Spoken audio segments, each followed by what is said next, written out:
wanted the best? You've got the best podcast, the hottest podcast in the world. The Chris Voss Show, the preeminent podcast with guests so smart you may experience serious brain bleed. The CEOs, authors, thought leaders, visionaries, and motivators. Get ready. Strap yourself in. Keep your hands, arms, and legs inside the vehicle at all times, because you're about to go on a monster education roller coaster with your brain. Now, here's your host, Chris Voss. I'm Chris Voss here from thechrisvossshow.com.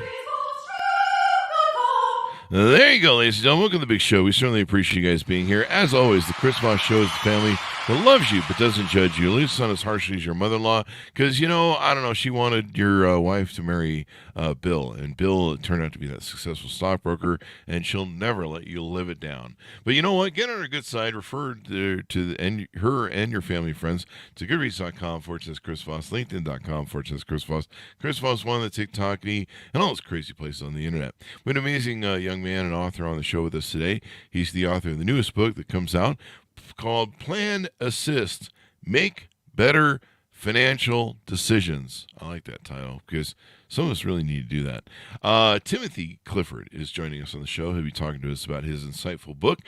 Tim began his career on the bustling floor of the Chicago Mercantile Exchange in the 1980s, he doesn't look that old, starting as a runner and ending as a trader, gaining a solid foundation in financial markets. In the 1990s, he joined Charles Schwab and Company, working with financially successful clients and observing key distinctions between high earners who accumulated substantial wealth. This insight led him to focus on structured wealth building. By the 2000s, Tim advanced into leadership roles and became more committed to helping others build and maintain their value. In 2012, he earned a certified financial planner designation and founded Core Wealth Consultants, LLC in Central Florida. And the creation of Plan Assist marked his significant milestone. It aims to provide successful people with the best of both worlds, complete control while receiving guidance, while you can choose to follow or not. And Plan Assist offers formal input and assistance with financial decisions while keeping you in control. It embodies Tim's philosophy that financial success comes with a consistent, disciplined decision-making over decades. And so I guess reckless decision-making doesn't work. Welcome to the show, Tim. Thank you, Chris. Thanks for having me. I appreciate it. There you go. So reckless financial planning doesn't work? No, reckless doesn't work.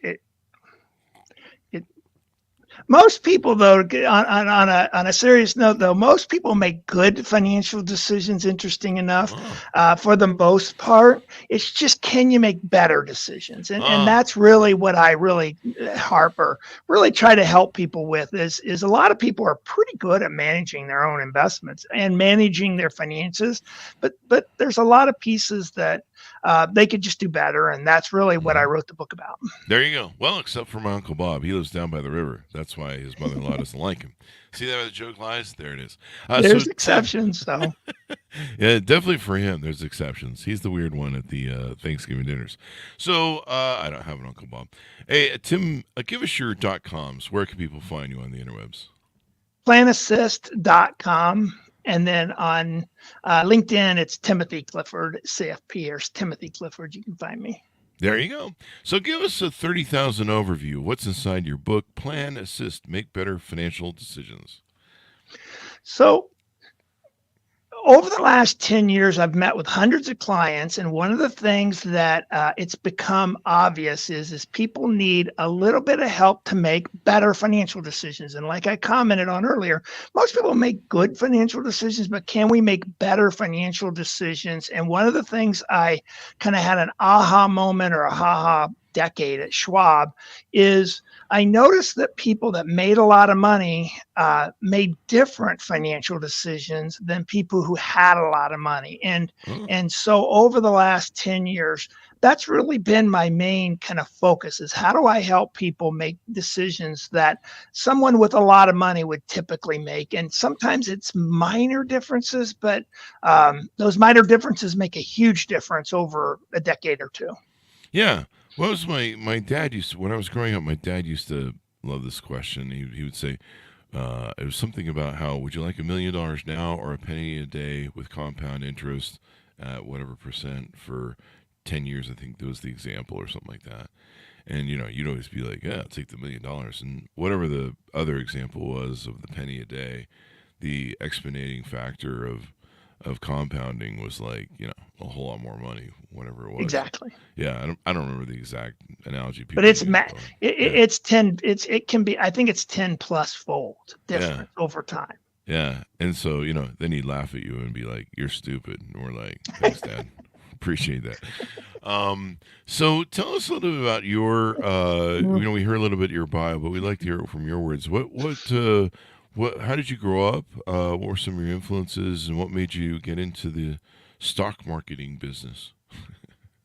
So I grew up in central Indiana in a really small town, about an hour and a half north of Indianapolis, and really grew up with no money. So I grew up in the class of, there were periods in time where my dad didn't make any money, periods where he made a lot of money, but we never had money. And so after college, I went to Chicago, got into the commodity business, spent a decade in the commodity business, which was an absolute blast, probably the funnest 10 years of my professional life. But at the end of it, I really still had no money. So I made a lot of money and lost a lot.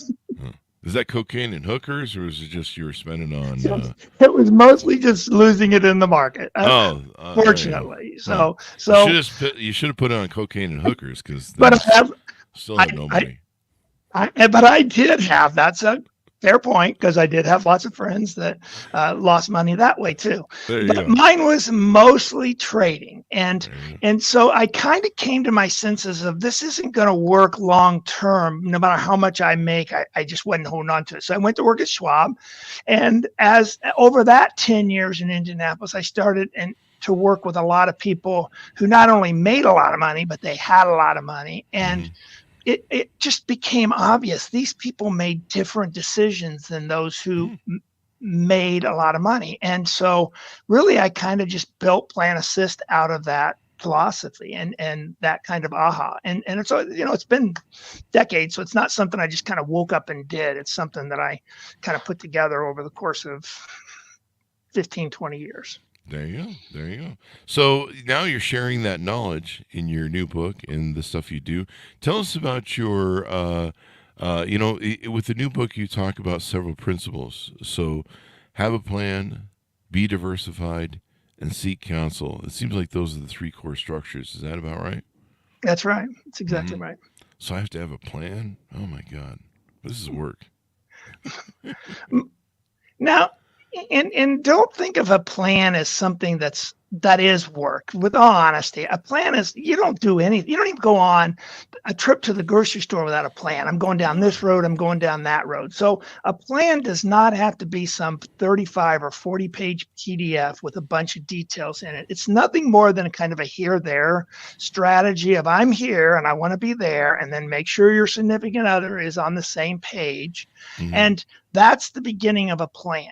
But with that said, I'm in the process of building a extension on our house. And so think of the original start of that plan as super fun. It shouldn't be work. It should be enjoyable. And what I mean by that is kind of what colors and what's it going to look like and what's the size of the walls and all that kind of stuff. But at some point you want to connect a engineer to a construction plan. So you need to have a CAD drawing, put all that information in, and some of the fun gets taken out of this extension when they start saying this extent, you need to put a pole here because this is too long without a support structure. And you're like, well, can we do steel, or the architect or the engineer will come up with that. So my point is a plan does not have to be complicated and should not be early on, but at some point you do want to connect the dots in the sense that you have some financial plan that does connect the dots, like a CAD drawing would with a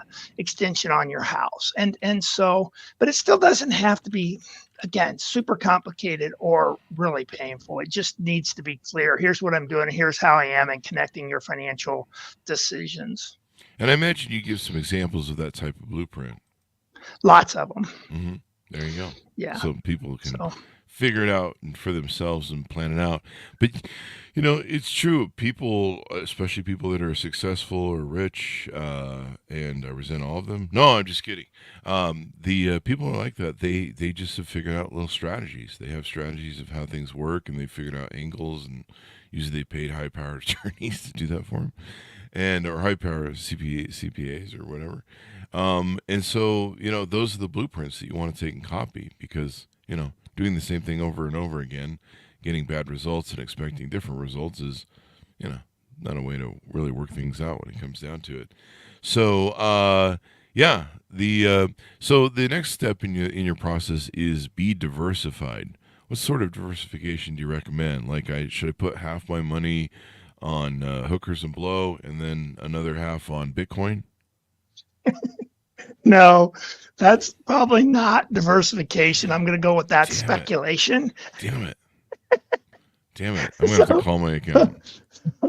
So, diversification, well, first, if you talk to any financial advisor, there's a couple things that's important to understand about diversification. But the first one is concentration creates wealth, okay? And diversification preserves wealth. So concentration, you put all your money in one place, watch it closely. That's how people get rich. Once you get rich, diversification will preserve that wealth. Now, with that said, you have to come up with some kind of balance, and it's more art than science. So if you're in your 40s, you can't just put all your money in, unless you're making a ton of money. But if you're not making a ton of money, you can't just put all your money in a diversified portfolio and think that's going to necessarily make you wealthy. You probably need to put some money in some concentrated positions, the company you work for, et cetera.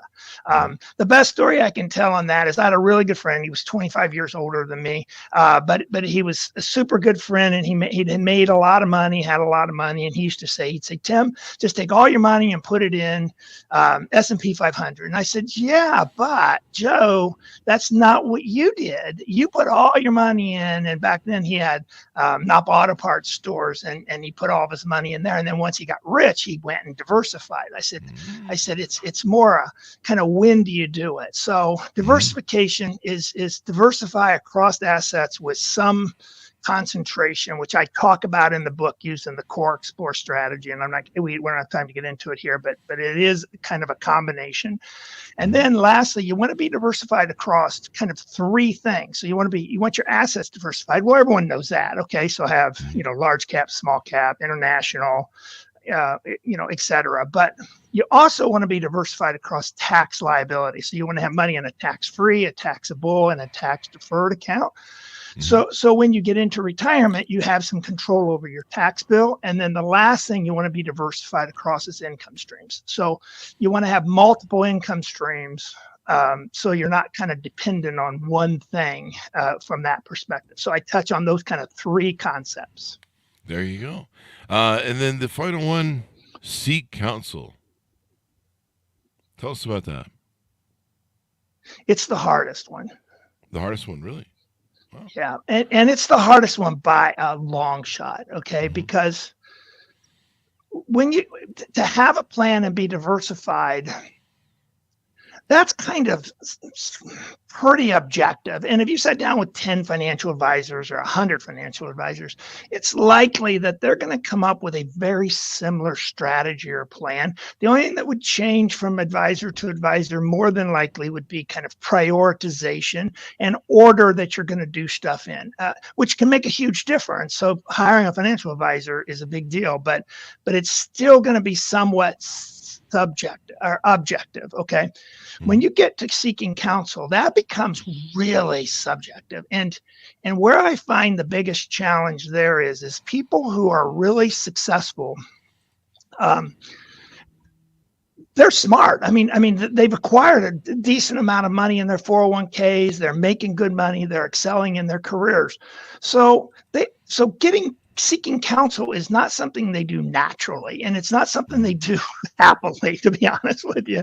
And then kind of on top of that, it becomes even more challenging in the sense as there's two kinds of counsel that becomes blurred, and people don't kind of realize it, and I do touch on this in the book, is there's formal counsel and informal counsel. And what I mean by that is formal counsel would be a counsel you pay for. This is what rich people are constantly doing. Okay, they have lots and lots of formal counsel. To your point about, the joke about hiring a lawyer, they literally have lawyers. So they don't sign leases, they don't do anything without getting formal counsel. What a lot of people do is they get informal counsel, i.e. their friends, their parents, their neighbors, and that counsel can be really valuable and also pretty colorful, so it can be fun, but you have to get the balance. I'm not saying informal is bad or formal counsel is good, comparing them. I'm just saying those are two different types of counsel that people really need to consciously think through, and you really need to get both, and they're very different counsel. So think of formal counsel as counsel you pay for, so that'll have a tendency to have a little boring, focus. I tell some of my clients, they're like, well, this is really boring. Do we do something different? And I say, no, that's my job. Keep it boring. It's really boring. Yeah. I mean, it's, some of these things, I mean, what do you want? The Kardashians to come out and give you financial advice? I mean, correct. Come on, people. Some people do. You want P.T. Barnum to show up with a bag of clowns and be like, dun, dun, dun, dun, dun, dun, dun. Yeah, I mean, math and financials are boring, but they're really necessary if you want to retire wealthy and do all that stuff. It's kind of a deal. Evidently, I hear. I don't know. I wouldn't know. I'm trying to avoid retirement as best as I can, so I'm putting that off until I die or something. What's the line I use? Warren Buffett says it. I'll retire 7 years after I die. That's great. That's a good place to be. So, so we've encompassed the three main pillars of your book, Plan Assist, and then you call it Plan Assist, and I believe you've got a registered trademark on it.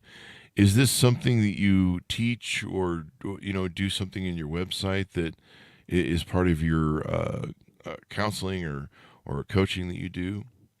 I do. And I've gone through over the years, I've kind of put seminars together and presentations together and done some stuff, different organizations. So I have a whole process that I take them through, but the book is only 50 pages. I mean, so this is not some long detailed book. It keeps you at 30,000 foot, but it really does touch on all the principles that I have implemented personally and seen people with wealth implement over the last 25 years of my career. And I don't go into like minutia detail on any of them, but I get you enough to where you kind of I get that, or you can go do your own research on it. But all of it's pretty normal in the financial services. You should, if you go sit down with if you read Plan Assist and go sit down with a financial advisor, it's very likely that you'll hear a lot of the same concepts from that financial advisor that I introduce in the book. So nothing in the book that I introduce is something that's, kind of out there, not mainstream financial planning, basically. There you go. And so what sort of services do you offer at your website when people go to it? The most unique thing that I offer is there's some percent of the population that doesn't know anything, right? So both husband and wife, and they have financial advisors to do, and I have that service. So I do it, and I charge a percentage, and clients come in and say, what should I do? And I'll help them through it. I'll explain and educate them, but for the most part, they don't have a lot of knowledge about it. Mm-hmm. The second service I offer is somewhat unique because there's a lot of people out there who manage their own investments and do it actually well. I mean, do a good job with it. Now, they might be missing some, they might have some holes in their plan, et cetera. But for the most part, I see lots of people doing their investments themselves well. The challenge they have is if something happens to them, their significant other knows nothing.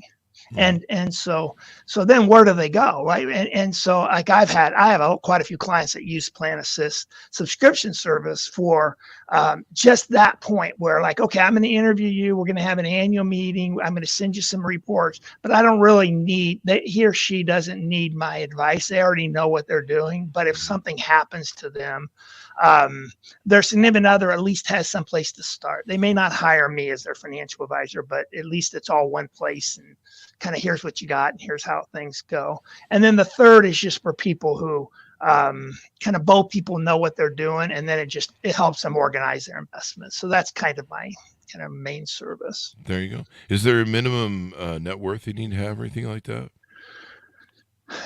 For managing someone's investments where I do it themselves, or I actually do it, it's $100,000, which makes sense because of kind of fees and those types of things.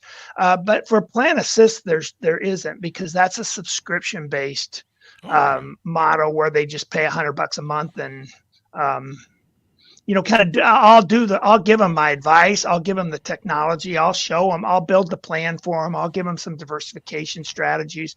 I'll help them with seeking counsel, whether it's like I have my own kind of circle of advisors or use their circle of advisors to help them make financial decisions. That one is kind of, they do it though. We just kind of help them do it is maybe the best way to describe it. That's what you kind of clicked on when you started the show, was best of both. There you go. Now I'm looking at the website. Now that explains the flat fee, one simple flat fee service to the Plan Assist. Exactly. And they can schedule a call by hitting the button on the website and talking to you guys. Exactly. And that's probably the most unique part of my offering. Other advisors will have a fee, but they don't usually lead with it. I kind of think that's really unique in leading with it. So it's not a unique offering. It's just unique in the sense that I lead with it. There you go. And then you have Plan Assist Plus. Do you want to tease a little bit about that now? And the Plan Assist Plus is basically just the extension of, I'm going to manage the assets and diversify the assets themselves for them, manage it for a flat fee. That's the $100,000.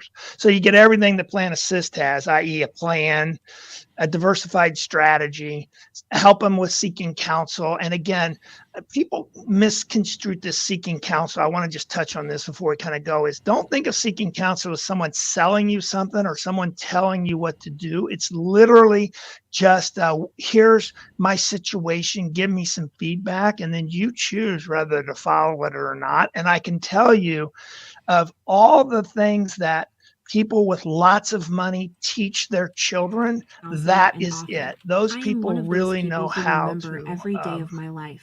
Starting at there age you go. 6, I'm now 64. I'm sorry. Remember the day of the week. It's reading weather, actually one of your pages. My speech event. device going off. So the some of the stuff that you've covered here is great. What do you find most people are struggling with their finances? Like what's the number one thing that they screw up the most or they need to work on the most? This sounds ridiculously simple, but it is living outside their means. I mean, most of them don't have a plan and they just spend more than they make. I mean, that's relatively obvious. And then the second is they'll save a lot of money in their retirement accounts and then spend all the rest of their money. So they don't end up with, like a now bucket, a soon bucket, a later bucket. And then probably the third is they think their house is their investments. We don't even count your house in a financial plan or in net worth because you got to move somewhere else. And too many people in America think their house is an investment, and it's just not. It's Really? where you live. No, Even now with it's not. the housing prices soaring, stupid crazy. It's not. It's not. Wow. If you have $1 million house and you sell it, where are you going to go? You're going to go That's to another true. $1 million You gotta buy house. there. I see how that works. Well, yeah, that's true. Most people do that, and they upgrade and stuff. And That's now exactly what happens. So, Yeah. so a few people will downgrade, but even downgrade. So I'm in Central Florida, and even downgrading is is difficult because you sell your house for $800,000 and you don't, let's just say you don't know anything on your house. Well, you're not going to buy something relatively nice for, less than say 500 if you're used to living in an $800,000 house and neighborhood. Well, then you're going to pay taxes. You're going to pay to move. So it's going to cost you $100,000. So you might bank 200,000. Well, that's not a retirement plan. Yeah. Well, that makes sense. One of the problems if you've been in a house for a long time, especially with what's going on with inflation, you may own a house that's worth $1 million, but you paid $500,000 for it. And if you sell it, all the new houses are $1 million. So you're kind of fucked. Right. That's right. Yeah. That's exactly right. Yeah. My mom's been in the same house for like 30 years. And I'm like, Mom, you should move. And she's like, I can't buy a new house for Correct. Doesn't trade across. And I'm like, yeah, I get it.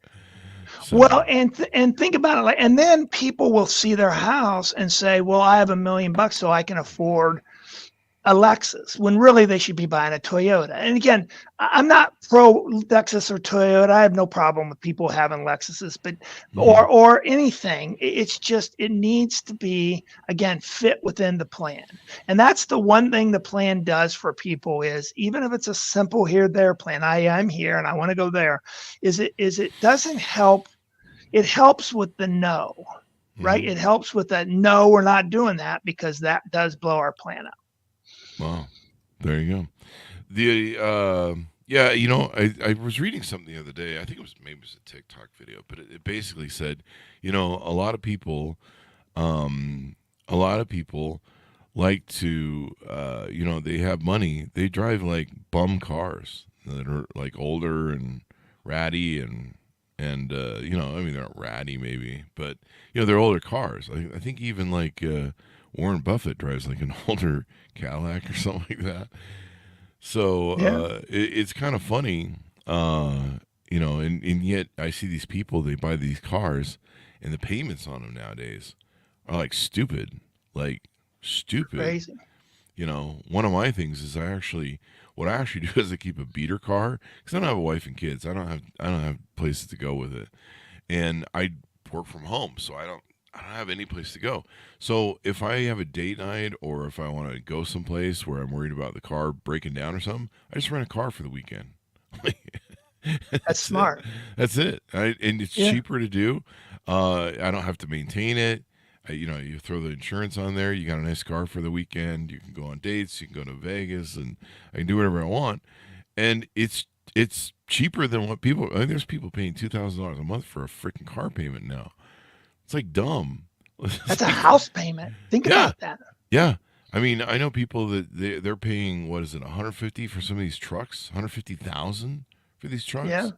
And man, if they don't have good credit, they're really up. I think those are good credit rates. I mean, like, I guess $1,500 is like not unheard of for an average car payment now. And I'm just like, I'll just drive a ratty old car and then I see them in the shop all the time on TikToks. And so I'm like, I think I like the old cars. They don't break down as much. They're not as complex. And like right now, the insurance is going through the roof on cars because they're so complex. And I guess a lot of these cars have gotten so expensive that when they total them, it costs the insurance company a fortune. Because if you have a $15,000 pickup truck versus a $150,000 pickup truck and you total it, you're kind of screwed.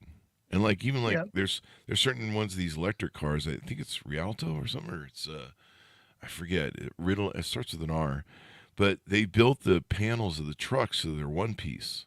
They probably did it for production method. But the problem is, if you wreck them, you have to replace the whole one piece, which is like half the cab and bed of the truck. So it totals the truck. Yeah, so it totals the truck, or you gotta find something like, even like if you dent like a panel, that whole piece has got to be replaced. And so the insurance companies, the insurance is going through the roof. The housing insurance is going through the roof. I'm just gonna live in a van down by the river at this pace because fuck it. I make a lot of money, and I love having cash laying around and paying off credit cards every month. I like that. It's a great feeling. Yeah, it really is. I like to tease my credit cards. I run one up for a month, and I'm like, I just fooled you. Hey, pay that off. Yeah, exactly. Yeah, that's the way to go. What other advice as we go out, maybe we haven't touched on about the book or things that you want to share with the audience?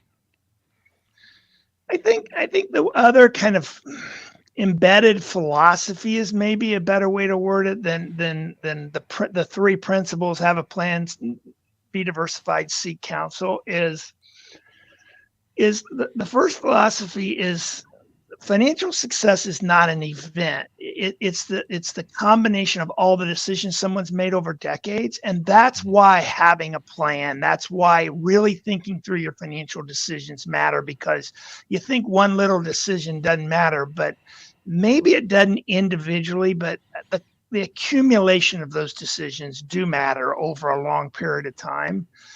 And then the second philosophy is you have to spend enough time to understand what you're being told to do, or what you're being suggested, or what the advice is, or the counsel is, because if you don't understand it, you're not going to do it. And so the best way to kind of think of that is, and this comes from Charlie Munger, is people will only do what they almost know. So if someone tells you to go do something, if you don't kind of already know it or think about it, you're probably not going to do it.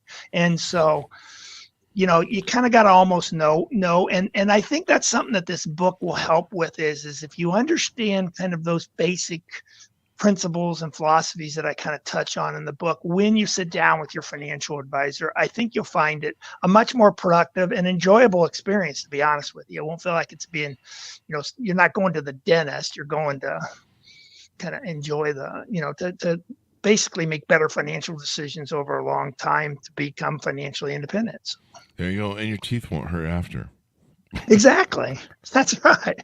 I'll tell you though, that I have clients that they think of going to an advisor is like literally the dentist. It's really rough. I'd rather go to a financial advisor than a dentist any day of the week. That's just how I roll. Sorry. I'll bet it's 50-50 though. If you polled the audience, it's probably 50-50. Yeah. There you go. Well, I probably lost the 5 dentists who listen to the show with that comment. So sorry, guys. So fun is fun. Final thoughts as we go out and pitch people on where they can reach out to you, find out more about you, your .com, et cetera, et cetera. Again, planassist.com. I can only help people. I'm a state right licensed financial advisor in Florida. So I can really only help people that are in Florida, Indiana, and Michigan. So I'm licensed in those 3 states. Everywhere else, I'm not actually licensed. But the concept of plan assist and kind of have a plan, be diversified and seek counsel applies to everyone. So whether you're already really wealthy and you're probably already doing some of it, but can you do better? Or if you're just making a good living and not saving the amount of money, it gives you some kind of key pieces to think about and manage. There you go. And give us the .com one more time as we go out. It's Plan Assist, PLAN, and then assist, ASSIST.com. So planassist.com. There you go. Thanks, Tim, for coming on the show. We really appreciate it. Thank you, Chris. I enjoyed meeting you, and thanks for having me. I appreciate it. Yeah, thanks for coming by. We've learned a lot today. Order the book, folks. Wherever fine books are sold, it's called Plan Assist with one word. That's Plan Assist. Make Better Financial Decisions by Timothy Clifford. Thanks, Ron, for tuning in. Go to goodreads.com/Chris Voss, LinkedIn.com/Chris Voss, Chris Voss 1 on the TikTokity, and all this crazy place on the internet. Thanks for tuning in. Be good to each other. Stay safe. We'll see you next